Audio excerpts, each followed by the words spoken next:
Voilà, bienvenue dans notre cours de nombres complexes. Aujourd'hui, on va essayer de voir la racine énième des nombres complexes. Et avant d'aborder cette partie, on va essayer de rappeler les notions de racine. Par exemple, si on a racine carrée de A, on peut l'écrire sous la forme A exposant n demi. Ça, c'est racine carrée de A. Racine cubique de A, on peut l'écrire égal à A exposant 1 sur 3. Racine quatrième de A, on peut l'écrire A exposant 1 sur 4. Et donc, la racine énième de A, on va la noter A exposant 1 sur n. Ça, c'est les notions qu'il faut pour commencer cette partie de la racine énième. Là, on va s'intéresser sur la dernière racine énième de A, qui est égale à A exposant 1 sur n. Là, on va essayer de définir la racine énième des nombres complexes. On va prendre un nombre complexe Z et puis on va définir sa racine énième. Alors, on prend soit Z, un nombre complexe. Quand je dis Z élément de C, cela veut dire Z est un nombre complexe de modules. On va noter les modules ρ. Donc, module de Z égale à ρ et d'argument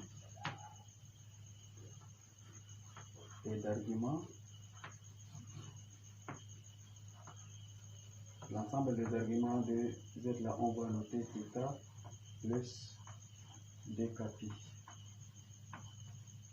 avec K élément de Z. Voilà. Maintenant, on appelle la racine énième de Z. On appelle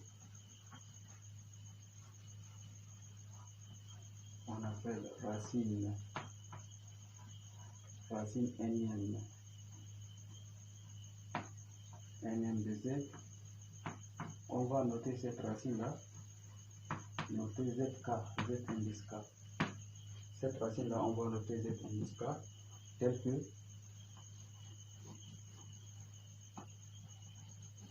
que ce Z indice K là, il est égal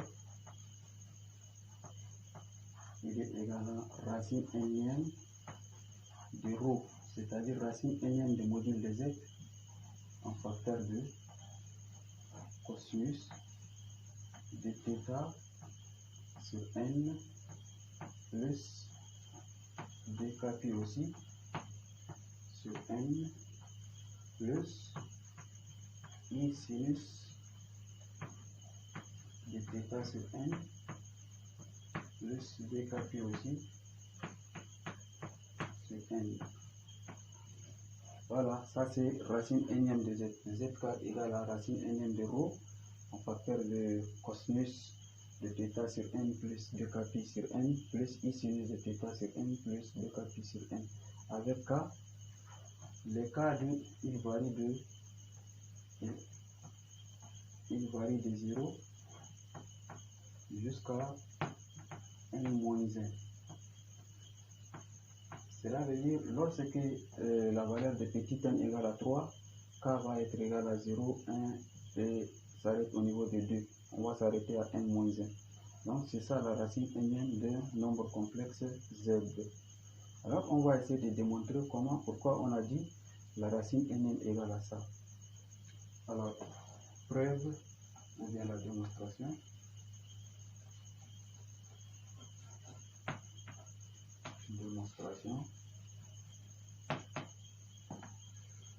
Essayons de démontrer ça. Alors, on a dit soit Z a pour module. On a dit le module de Z c'est ρ et d'argument θ plus dkπ. d capi avec k élément de z. Alors, maintenant, comme on connaît le module de z et l'argument de z, on va essayer d'écrire z sous la forme trigonométrique. Alors, z sous la forme trigonométrique sera la module de z en facteur de cosinus de l'angle. Donc, c'est θ plus d capi plus I sinus de θ plus d capi. Ça, c'est la forme trigonométrique de z. Alors, et d'après le théorème de Moivre, qu'est-ce qu'il dit? Il dit si on enlève à la puissance n ici, n là nous aurons, alors, la racine n de z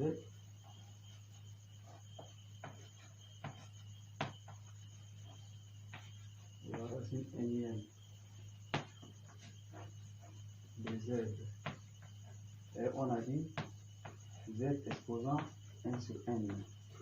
Voilà, c'est ça la racine n de z, z exposant 1 sur n. Cela veut dire, on va remplacer z exposant 1 sur n. Cela veut dire que les ρ en facteur de cosinus de θ plus d capi plus I sinus de θ plus d capi, tout ça exposant 1 sur n. Or, d'après le théorème de Moivre,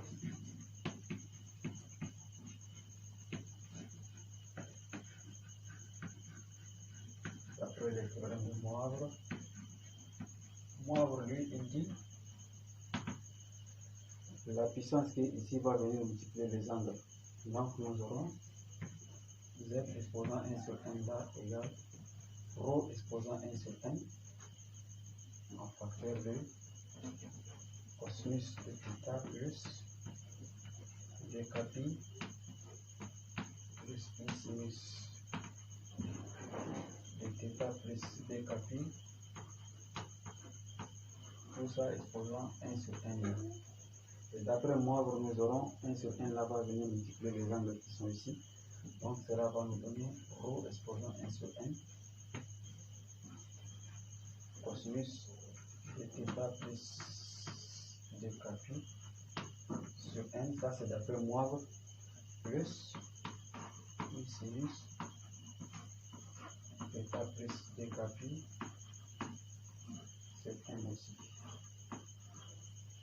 Alors maintenant, si on va scinder la barre qui est ici, d'abord, racine nm de ρ, là, on peut écrire racine nm de ρ. C'est la même chose.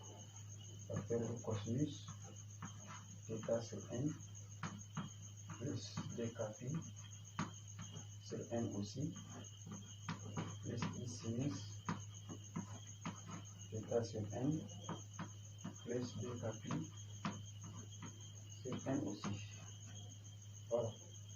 Donc, ça c'est z à la puissance 1 sur n. Ça c'est racine nm de z qu'on a noté zk. Le zk égale à racine nm de ρ facteur de cosinus θ sur n plus d capi sur n plus I sinus θ sur n plus d capi aussi sur n. Et le k, lui, il varie de 0 jusqu'à n moins 1. Voilà, c'est ça la racine nm de nombre complexe. Et pour trouver la racine nm de nombre complexe, il faut d'abord calculer son module et l'argument et puis utiliser la formule qui est ici. Cette formule est très importante à retenir par cœur. Elle nous permet de trouver le racine nm d'un nombre complexe, que ce soit z à la puissance 3, z à la puissance 4, z à la puissance 5 et jusqu'à. Là, on va illustrer ça par des exemples. On va voir quelques exemples pour la meilleure compréhension. Alors, sans plus tarder, on va résoudre les exemples qui sont ici. On a 5 exemples.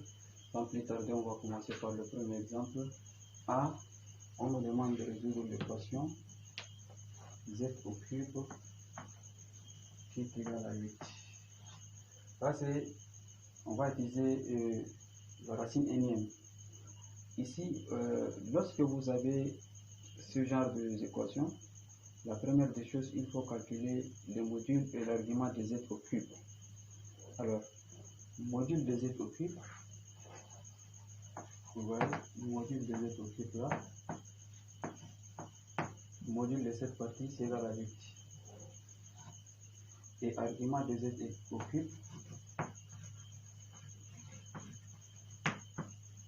argument de nombre réel, argument d'une constante, argument de 8 c'est 0.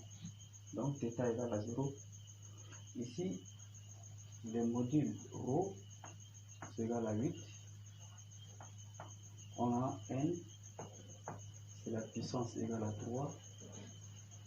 Et on a θ qui est l'argument égal à 0. On va ajouter plus dkp. 0 plus dkp. Donc c'est tout simplement dkp, k élément de z. Maintenant on va poser la formule de racine énième. On a zk égale racine énième, c'est-à-dire racine cubique à la puissance 3 de 8 en facteur de cosinus θ sur n plus dkp sur n plus i sinus de θ sur n et plus dkp sur n. Et on a dit le k va s'arrêter comme on a notre n c'est égal à 3, n moins 1 c'est égal à 2. Donc k va être égal à 0, k égale à 1 et k égale à 2. On s'arrête à 2 puisque le n c'est égal à 3. On s'arrête à n moins 1. On va remplacer les choses par leur expression. Vous voyez, on a dit θ égale à 0 plus dkp. Donc θ égale à 0 tout simplement. On va remplacer θ par 0, ça va nous rester seulement dkp sur n. N c'est 3. Donc vous voyez le zk. Si on l'arrange, vous voyez racine cubique de 8, c'est égal à 2. On n'est pas oublié, racine cubique de 8 égale à 2. Pourquoi? Si on a 2 fois 2, de 8 est égal à 2 fois 2 fois 2, c'est-à-dire 2 à la puissance 3. Alors, racine cubique, vous voyez racine cubique de 8, on a dit c'est égal à 8 exposant 1 sur 3. Or, on a dit 8 c'est égal à 2, exposant 3, 1 sur 3. Donc, c'est égal à 2, exposant 3 sur 3, qui est égal à 2. Donc, racine cubique de 8 c'est égal à 2. Allons-y, nous aurons, ça c'est égal à 2, en facteur de cosinus. Vous voyez, θ c'est 0 sur 3, donc c'est 0, ça nous reste dkp sur n c'est sur 3, plus i sinus de dkp sur 3. Voilà. Là on a arrangé. Maintenant on va discuter suivant le valeur de k. Je répète, comme on a notre n égale à 3, alors k va être égal à 0, 1 et 2, on s'arrête à 2. Alors pour k égale à 0, on commence par 0. On remplace le k par 0, donc zk devient z0 qui est égal à 2, 2 en facteur de cosinus. Vous voyez 0 fois 2 pi c'est 0, sur 3 c'est 0, plus i sinus, ici aussi c'est 0. Or cosinus de 0 c'est 1, cette partie c'est 1. Et sinus de 0 c'est 0. Donc ça nous donne 2 fois 1, 2. Vous voyez la première solution, Z0 égale à 2. Ça c'est la première solution. Là c'est pour k égale à 0. Maintenant pour k égale à 1. Pour k égale à 1, nous aurons, on va remplacer le k par 1. Ça devient Zn égale Z1 égale à 2 facteur de cosinus 2k pi. Le k ici on le remplace par 1, ça nous donne 2 pi tiers. 2 pi tiers plus i sinus de 2 pi tiers. Voilà. Alors, on va essayer de trouver la forme algébrique de cosinus de 2 pi tiers plus i sinus de 2 pi tiers. Comme ça, nous aurons Z1 qui devient 2 facteurs de cosinus de 2 pi tiers, c'est égal à moins 1 demi. Et sinus de 2 pi tiers, c'est égal à i racine de 3. Donc, plus i racine de 3. Si on peut entrer les deux, comme ça nous aurons moins 1 plus i racine de 3. Ça c'est la deuxième solution Z1. Moins 1 plus i racine de 3. I racine de 3. Ça c'est la deuxième solution.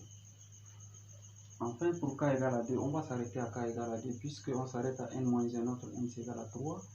Nous aurons pour k égale à 2.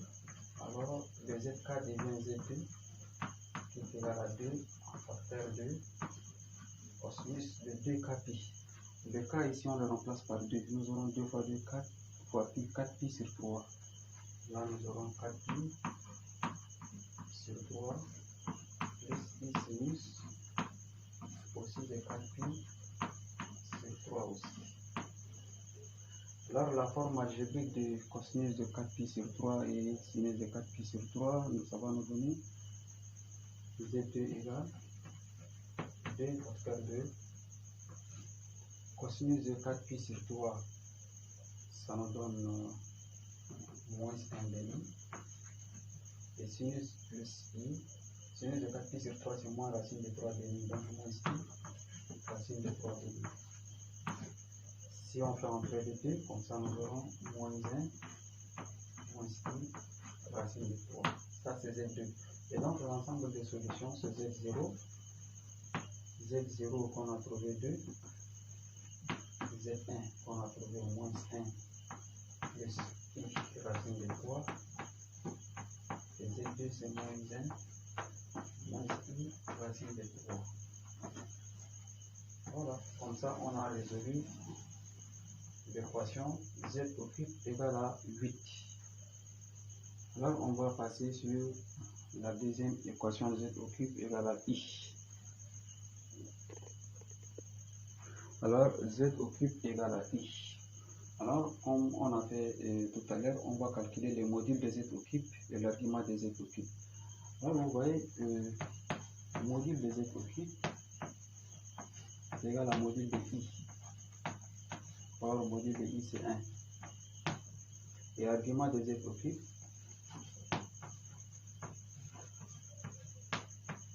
c'est argument de i. Or, tout le monde sait que l'argument de i c'est égal à pi de i.